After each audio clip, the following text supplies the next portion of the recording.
Welcome, Mr. Minister. I'm together with Mr. Gunther Kirchbaum from Germany. He's the Minister for European Affairs at the state level of Germany.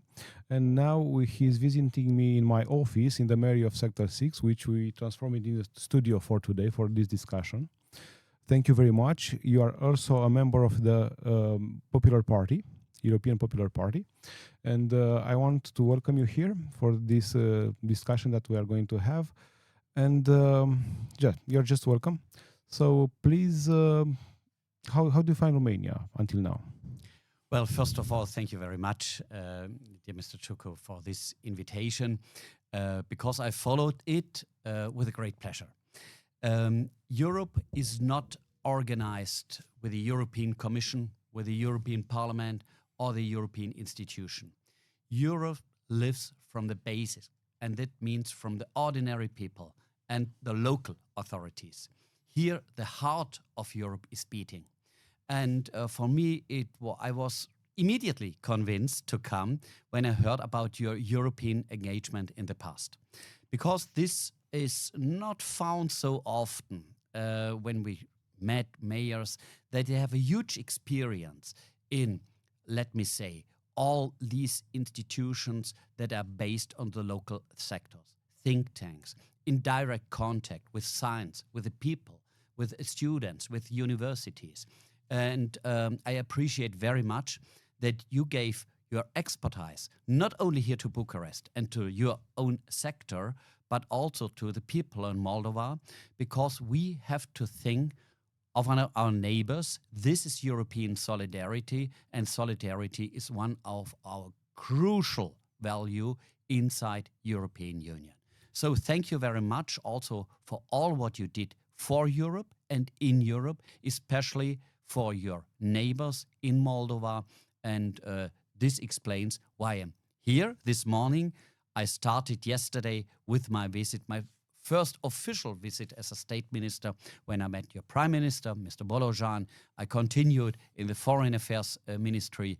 I met my colleagues, Oana and Clara, also Clara as European affairs minister, Oana as foreign affairs minister.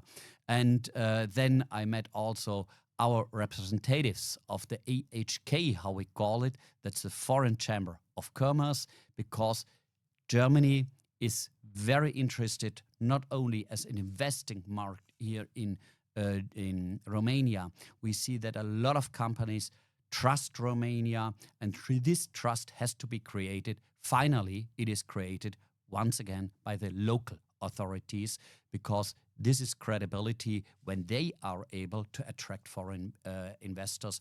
This was the case, this is the case, and will be the case also in the future. So thank you very much once again for your invitation. Yes, nowadays the mayors should be involved in attracting capital, in presenting guarantees that businesses can develop in their cities. Also, the mayors have this diplomatic role, if you want, especially if you are a mayor of a capital of a country. I think I didn't mention you. I'm still very in touch with Brussels nowadays, because I'm the member of the Committee of Regions. Of course, you have to do, yes. Yes. We have this debate there at the level of the Committee of Region, because, of course, mayors just want to attract more funds for European Commission to develop their own cities. And nowadays there is discussion about security, about how we should prioritize the money, maybe more to defense. The mayors are reluctant because they feel the need to answer more to their people. But my heart is split in two, because as an Eastern European, I very much understand the need for investing in security. And as a mayor, I also want to have access to to those funds to go further more with development of my city. What is the mindset in Germany? Because being a minister for European affairs, you are very much into these discussions. Of course, and I have also my own constituency. So I was always direct elected 7 times till now. And so I see how ordinary people are thinking. And this is important, and I appreciate really your engagement for the regions in the region, but also for the regions in Brussels. This is crucial. because Brussels is distributing the money finally Yes. and the funds, and therefore it is absolutely necessary to know how Brussels is thinking and how Brussels is working. So once again, your experience is then cordial welcome in your region. Let me tell you how people are thinking. Security is top issue number one and our real challenge. We have to face that Russia is threatening us. They attacked Ukraine, an innocent and sovereign country. The integrity of Ukraine was violated. And we see that Russia is not stopping with Ukraine. Here in Romania, you had the attacks with drones. We observe it in Poland. We see how in Lithuania, but also in the Baltics in general, aircraft from Russia are violating the territory of these concerned states. This can never be accepted. We are also infected Also by happened in Russian Romania. aggression. Sorry? Yeah. Sorry, it was also happened in Romania because some of the Yeah. equipment just fell in, Exactly. in the We saw eastern these part of pictures. Romania. Yeah. We saw these pictures. And by the way, But do you think this kind of funds can be bothly in a very smart manner, directly to security, but in the same time to development? Because they're still going to help the industry of a country. of course, but let me say, if invests are done in security, weapons and all the military goods have to be produced. Rheinmetall is not only very interested to be invested here in Romania, they are already doing it. And there are other companies which are antiportas. So you see, this is finally also giving a certain push for the Romanian industry and for the defense sector. And the defense sector played also in the past an enormous role for Romania. So also the people here will benefit because it will make employment more sure than in the past. All invests are cordial welcome for Romania. Sometimes I'm thinking, what can a mayor do for its country, a mayor of a capital city, beside managing it, beside local policies, which are very important, beside big investment projects. Usually, a city as large as Bucharest has one or two big projects, development projects. But nowadays, our city is kind of behind with this administrative capacity that we kind of built in Sector 6. What I wanted to say is that beside all of these things, I think the mayors of capital city, especially in Central and Eastern Europe, can be important figures fighting for democracy and fighting extremism. Beside diplomatic relations that they establish at the level of other mayors from other capital cities, but we see nowadays in this part of the world that extremism, populism is at very high numbers. This is a direct threat for our own democracies. And we saw also in Turkey, but not only in Turkey, and mayors, which are the representatives of sometimes of the opposition, because we live in pluralistic societies, pluralistic democracy. They are so much targeted sometimes, and they also have this symbolic presence into politics. So this is kind of very complex with multidimensional focuses and directions that a mayor of a capital city should be able to address. How do you feel about this situation? Because I know in Germany you managed to for a while to win the elections, and the danger of the populist and the extremist for a short period of time is put it aside. Here in Romania and all over the Europe, we see these kind of developments, and how do we fight it? A very good question. And that are also my real concerns, because our democracy, and that means our state model, is under pressure. Of course, also influenced by Russia, because they don't have an interest that we live our values. Our values are freedom, freedom of press, democracy, solidarity, but also when I think on rule of law. But all these values, which I mentioned, are for Mr. Putin real scenarios of threatening his own power. So this is vice versa.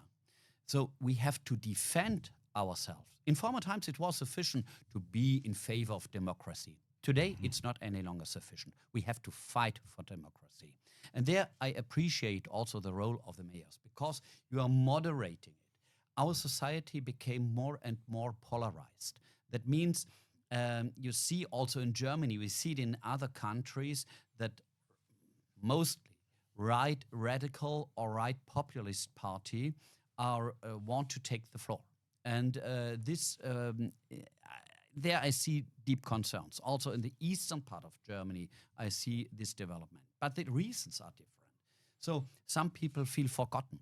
Some people feel neglected by politics. And they have the impression, oh, they can't recognize my problems, my daily problems, because they have concerns. If they can remain in their welfare, if the welfare for the future is guaranteed. And this is also not a situation from which I can say that I am astonished, because all the crises and wars became more and more dense. What does I mean with it? We had the financial and economic crisis in 2007, 2008.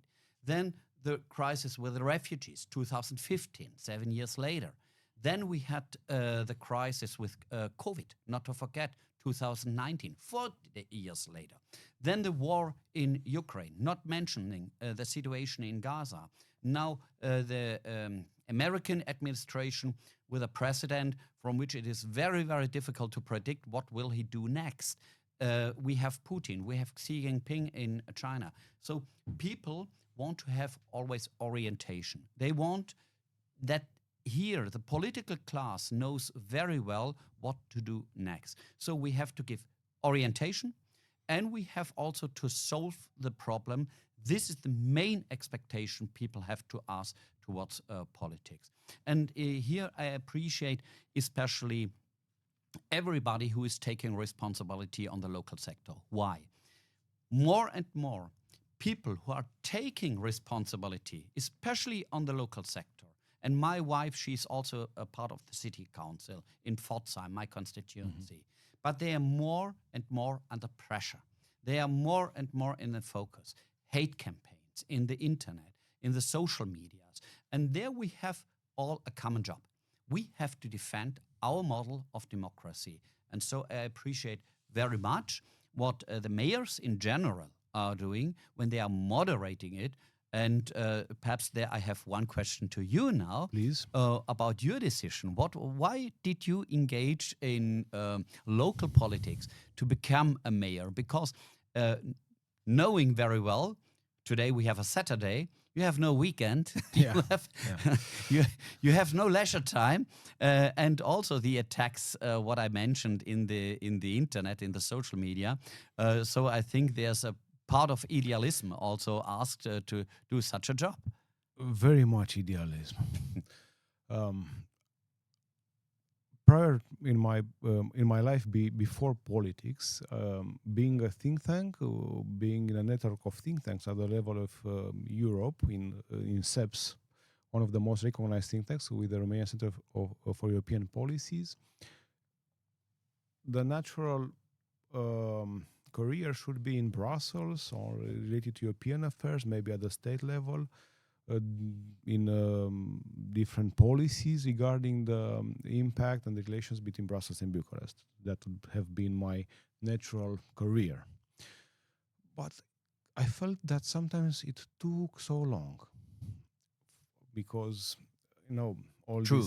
all these mechanisms, I think the European Union is the most complex and the most successful political construction in the history of the world, because different countries, different traditions, different societies coming together for one common purpose. And of course, do these characteristics of the European Union, its institutions are sometimes kind of lagging, and I felt that I have no time to have an impact.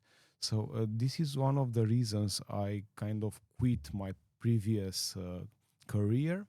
I co-founded back in 2014 another think tank. I was kind of an entrepreneurial in NGO sectors for regional and local development.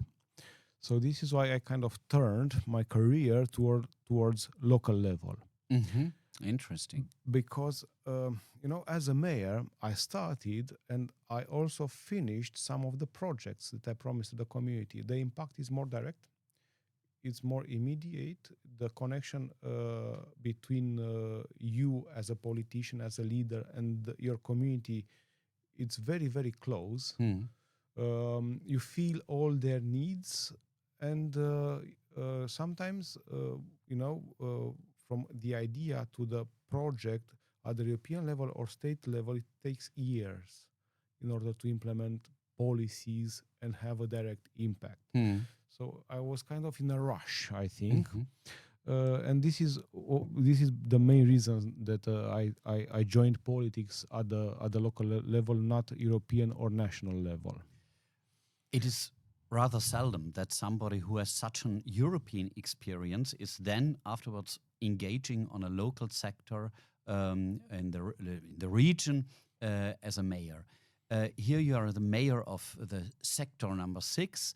Could you give me some examples where your splendid European network you has was worthy also for not your constituency, but let me say for your sector number 6? Are there certain projects which could be realized with European money? Yes, of course. We have a lot of projects financed by European Commission.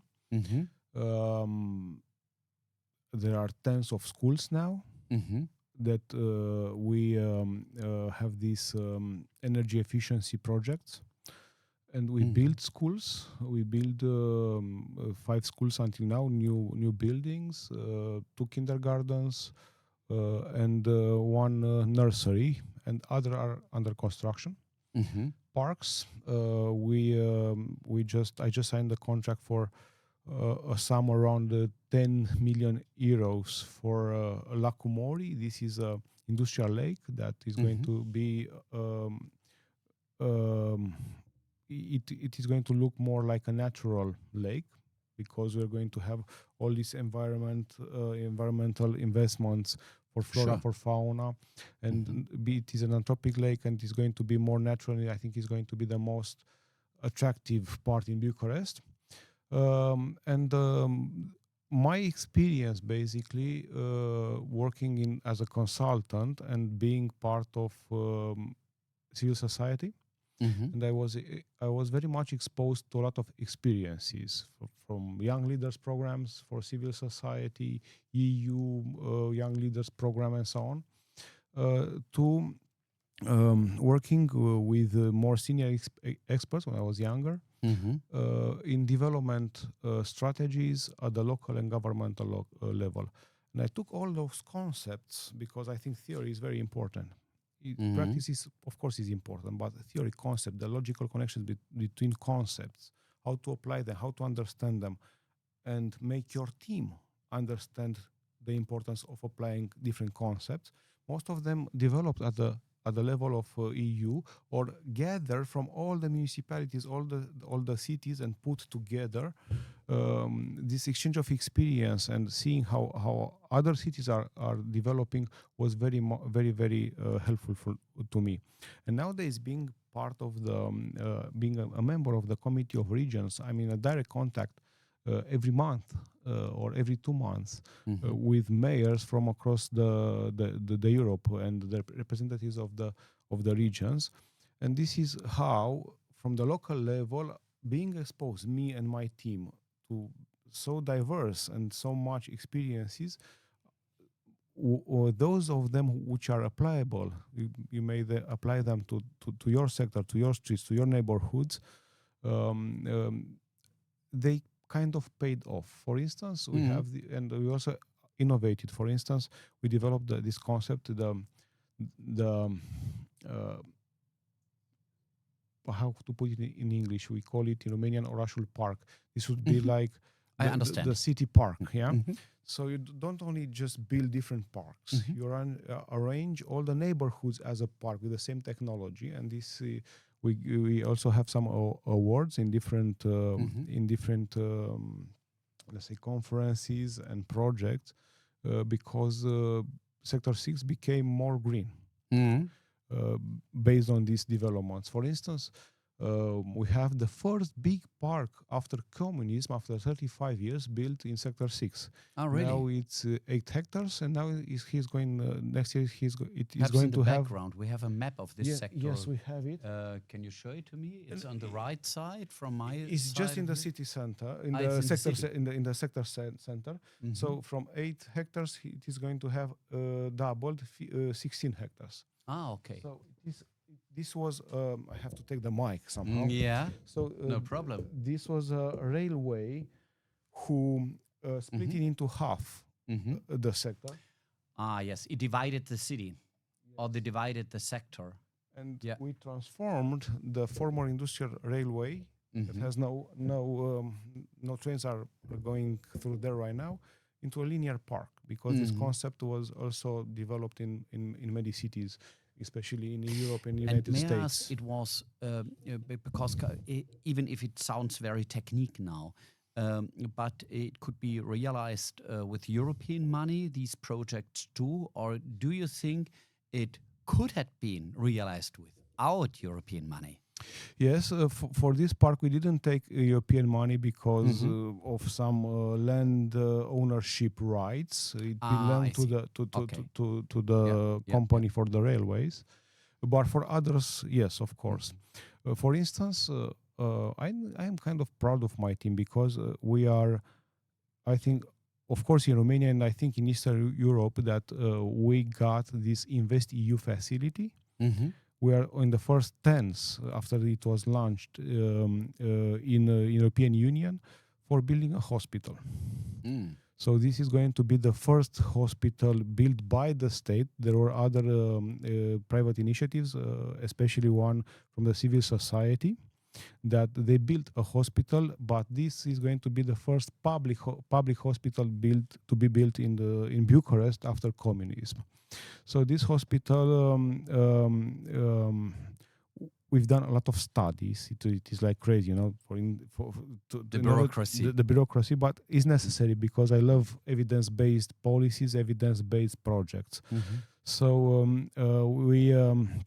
we managed to attract half of the financing from the Development Bank of the Council of Europe. This is a smaller development bank as EIB, but is under the Council of Europe and not under the Parliament of the European Commission. They will finance half of the costs, and I'm pretty sure that the other half is going to come from European Commission for the next programming period. I discussed it with the Ministry of Health, Mr. Ogobete, and he's supporting our project because it is very necessary. We have this problem in Bucharest, which is, you know, Bucharest is the capital with a major earthquake risk. Yes, I know. Because you have this center from Vrancea, earthquake center from Vrancea, directed towards Bucharest. New buildings have to be resilient against earthquakes. Yes, and we have this. You know, there are two factors when we're talking about earthquake risk. One is to have this center in the proximity of a city, and we have it. And the second one is the quality of buildings that they are built, the works, and we have a lot of buildings built between the wars, and the quality is not that good. Even some of the hospitals have these risks. So the stake is huge. I just want to show everybody, yes, the state can build hospitals in Romania, and even of course in Bucharest. and this is one of the most important projects that we started. Now we are in the public procurement phase. I think in the next weeks we're going to we are going to have a winner for design, build, and build the hospital. But this is the easy part, because the harder part. Don't say that it is so easy, because It's not easy, but a lot of it's not easy. mistakes Yes. are when local authorities, so when cities are applying for European money, then a lot of mistakes are done, Yes. and then the financial fails. Yes. But if somebody has the experience like you, Yes. then Not like me.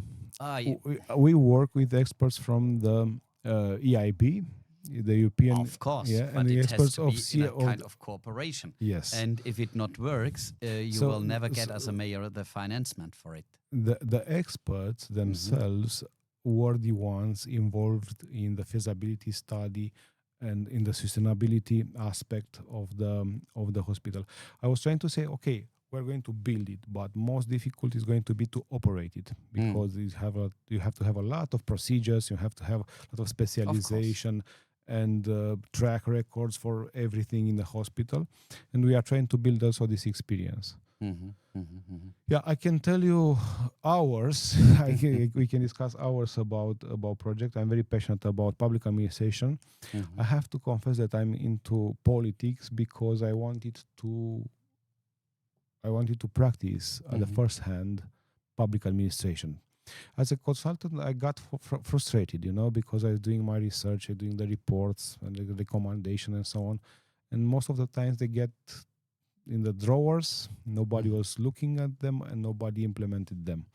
So I say, okay, I'm not going to go and give advices. I'm gonna be the receiver of advices, and I'm going to apply things. And I love it. I just want to. I love to be in this position. Yeah, this is why. But I think it's our common challenge, because also in Germany we have to modernize administration. And perhaps it's also a question of the generation, because younger people, they are better involved in digitalization and how to make things more efficient. Also in communication, by the way, in the ordinary communication with the people using social networks, social channels. But we have to make our administration more efficient. That's also the huge challenge now in Germany, to digitalize more. Also, all the procedures in Germany. We even founded now a new ministry for modernization of the state and digitalization. And the minister, Carsten Wildberger, he spent 3 years here in Bucharest because he was the CEO of a company. So it is a perfect link between Romania and Germany in this crucial sector, by the way. We tried to do this at the national level. We have this agency for digitalization, but in my opinion, this is a fail. Pretty much, not everything. So if you look, they've done something, but they haven't managed to do at the level that we wanted to push digitalization. And nowadays, I think the mayors are the ones doing the most. But we have still this problem with operability of data.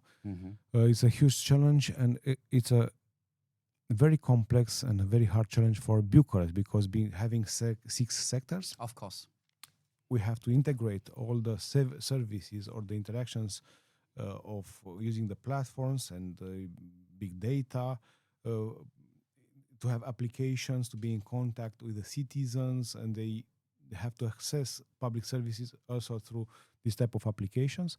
We have applications here that we developed. It has 50,000 users that are in every day. They are in contact with our services, and they are sending us requests, and they're paying taxes. And I've done this at the level of the sector 6. It is easier, but we have to upscale it at the level of the municipality.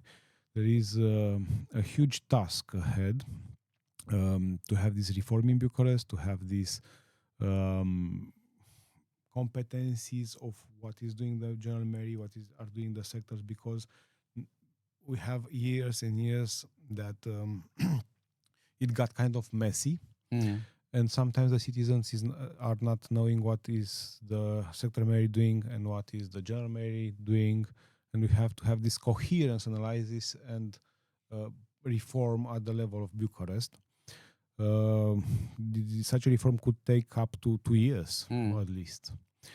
But I see a lot of things remain to be done. Yeah. And I see you're the right man for doing it. Thank you. So I wish you all the best and good luck for the future, and especially good luck for Bucharest, because it is not a city as all the other cities and communities. It is the capital of Romania. More than 2 million people are living there. It's something special. And so I wish you all the best for the future, and especially for the citizens of your wonderful country and your wonderful city. Thank you very much. Thank you for being here today for this discussion. I enjoyed it very much. And of course, I hope that we're going to keep in touch. Of because course. we are part of the same political family. True. And I hope I'm going to see you at the future events, common events, or maybe I'll come to Berlin and have some contacts there, because there is always time for improvement and exchange of experience. Exactly. Yeah. No, it's an open invitation. Whenever you have the opportunity to come to Berlin, you are cordially invited. But also we will meet in Brussels, and I see also in Brussels you feel at home. Yeah. Not necessary to explain it to you. This is a very, very good and excellent background because also for the future, it will be decisive for Romania and especially for Bucharest, how a country, how a city is able to attract also the money of Brussels. And this is not trivial. It is not so easy as it sounds. I know it very, very well, because there all the cities are competing. That's also competition. But I wish you all the best for let me tell you it. 2 things. Yeah, of course. Yeah. So regarding competition, Bucharest, as most of the European capitals in their own countries, are in their own league. So there are no city really competing with Bucharest, because Bucharest, for instance, in terms of population, is 10 times larger than the next city. Also in terms of budget and investments. The problem with Bucharest is that the administration is behind businesses, behind development. It didn't assume the proper leadership in terms of development and territorial development also. But you can see this across the Eastern Europe. You know, Sofia is in its own league, Budapest, Varsovia, Chisinau, and others. This is, I don't know if it is like this because of communism or more further historical reason. But in Germany, you have cities competing each other. They are competing each other because they are at the same level of development and fighting to attract capital, to attract money, to attract students, to attract population, and go and further on. And being in competition helps them. This is not the case. So in this situation, Bucharest is kind of competing with other cities, but there are not so many cities beside Istanbul, which is I think, of course, it is much developed than Bucharest, competing. So this is one of the reasons, because money are coming in Bucharest without much effort from the public administration, you know. And the effect that you are going to have is that you're going to have bad public services, not enough good practices, we don't have performance in public administration, because if you're not in the competition, it's just business as usual. The second thing that I wanted to tell you is that in some way, Bucharest is very similar with Berlin. Berlin was, a lot of it was destroyed in the Second World War because of bombing and what happened. Bucharest, much of it was destroyed during communism. because it was this policy to put down older buildings and to have this kind of urbanism and architecture from the 60s, socialist architecture with communist blocks, and you also have in Eastern Berlin. So in this manner, from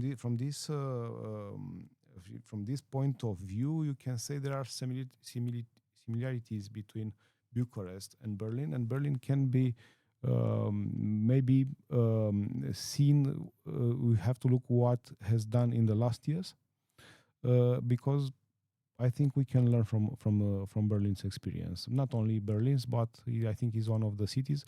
I love Berlin. I've been there several times. I feel kind of like home in Berlin. Thank you very much once again. Good luck, and let's keep in touch. Keep in touch. Thank you very much. Thank you. Bye. Bye.